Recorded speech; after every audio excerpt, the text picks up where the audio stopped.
साथियों, RRB assistant loco pilot के बारे में मैंने कल एक वीडियो बनाया था। आज मैं फिर एक वीडियो लेके आया हूँ जिसमें मैं बता रहा हूँ कि इसमें किन महत्वपूर्ण चीज़ों का फॉर्म भरते समय आपको जो है ध्यान रखना है।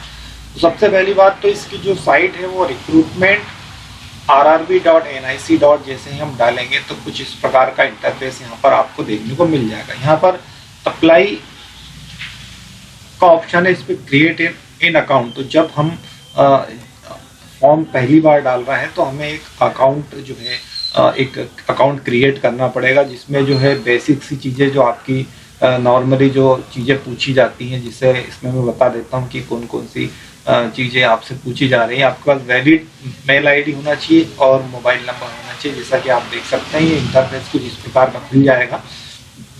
यहाँ पर इन्होंने जो है आपका नाम और अकॉर्डिंग 10th क्लास है जो आपका 10वीं की मार्कशीट के अनुसार ही आपको नाम भरना है, date of birth, gender, father mother name. इसके बाद आधार वेरिफिकेशन इसमें जरूर हो रहा है, तो आपको आधार नंबर डाल के और ओटीपी आएगा। इसके लिए महत्वपूर्ण चीज़ यह है कि आपका जो आधार कार्ड है वो मोबाइल नंबर से लिंक होना जरूरी है। जिन लोगों का मोबाइल नंबर आधार से लिंक है वही इस फॉर्म के लिए अप्लाई कर पाएंगे। इसके पश्चात आपके पास जो है ईमेल आईडी और मोबाइल नंबर होना चाहिए।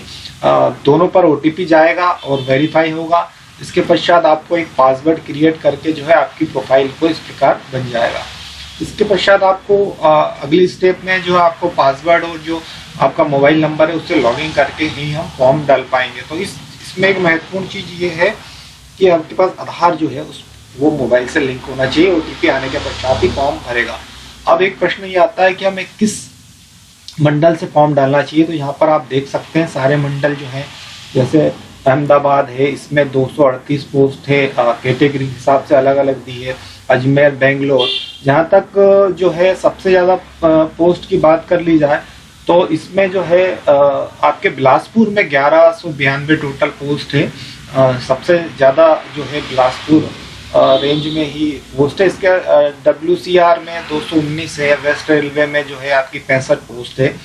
तो आपको मंडल का चयन जब फॉर्म भरें तो आपको ज़रा सावधानी से करना है। सबसे पहले आप देख लीजिए कि किस मंडल में ज़्यादा पोस्ट है, आप उसी मंडल के लिए अप्लाई करें तो बहुत अच्छी बात होगी। तो इसकी जो PDF है मैं अपने डिस्क्रिप्शन बॉक्स में डाल दूंगा। सबसे पहले आपको फॉर्म भरने से पहले ये देख लेना है कि जो है आप किस मंडल से भर रहे हैं और वहाँ कितनी पोस्ट है, ये बहुत जरूरी हो जाता है। और आवश्यक दस्तावेज में जैसा कि मैंने आपको बताया था कि जो आपके पास आधार कार्ड के साथ साथ 10वीं की मार्कशीट, यदि आप कैटेगरी बिलोंग करते हैं तो SC ST का जो भी प्रमाण पत्र या OBC का है आपके पास, वो प्रमाण पत्र भी आपको उस समय आपके पास जब फॉर्म भरें तो होना आवश्यक है। वैलिड ईमेल आईडी आप खुद की डालिए, क्योंकि इसकी जो भी इंफॉर्मेशन है वो जो है आपको मेल पे ही प्राप्त होगी। तो आपका मेल आईडी जो है जो चालू होना चाहिए और आप उसमें से ही आपको इंफॉर्मेशन मिलेगी। तो ये एक जो दो बातें जो महत्वपूर्ण थी कि आप किस मंडल से डालें और क्या डॉक्यूमेंट इसमें लगेंगे, तो वो मैंने आपको बता दी है। इसके अलावा जो है एज क्राइटेरिया की बात, मैंने आपको एज की बात करी थी कि किसको मतलब किस कैटेगरी में कितनी छूट है। तो जैसा कि गवर्नमेंट जो रहती है, गवर्नमेंट का हमेशा से ही जो रहता है कि SC ST वालों के लिए 5 साल की छूट है, वहीं जो OBC वाले हैं उनको 3 साल की छूट दी जा रही है। तो जो लोग अपनी एज जिनको लगता है कि ज़्यादा हो चुकी थी और वो इसके फॉर्म भर पाएंगे कि नहीं भर पाएंगे, तो उनके लिए बहुत ही अच्छा अपडेट है कि जिनकी एज रिलैक्सेशन इन्होंने SC ST के हिसाब से सभी को अलग अलग दे दिया है। और जो मिनिमम 18 से 30 साल तक के लिए है, SC ST का जो है 35 तक के लिए अप्लाई कर सकते हैं। इसके अलावा जो OBC के हैं वो जो है 33 यानी 33 एज में अप्लाई कर सकते हैं। इसकी वेबसाइट में आपको बता चुका हूँ और जल्दी एक फॉर्म में आपको ऑनलाइन भर के भी दिखा दूंगा कि इसका फॉर्म कैसे डालना है, ताकि आप फॉर्म भरते समय कोई त्रुटि आपके द्वारा ना हो। फॉर्म भरने की जो डेट है मैं आपको बता चुका था पहले कि इसके जो फॉर्म है वो 20 तारीख से प्रारंभ हो चुके हैं और अंतिम तिथि 19 फरवरी है। लेकिन सर्वर को ध्यान में रखते हुए जो है आपको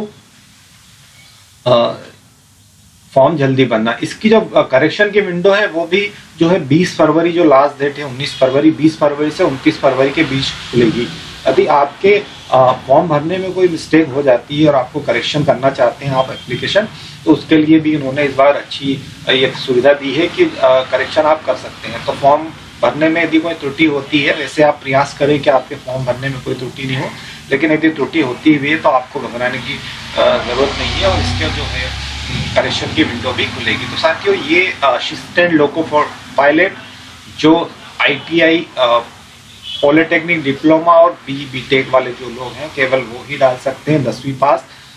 तो जो भी इस पद के लिए एलिजिबल जिसकी क्वालिफिकेशन है वो फॉर्म जरूर डालें। और आज के लिए इतना ही। धन्यवाद। जय हिंद।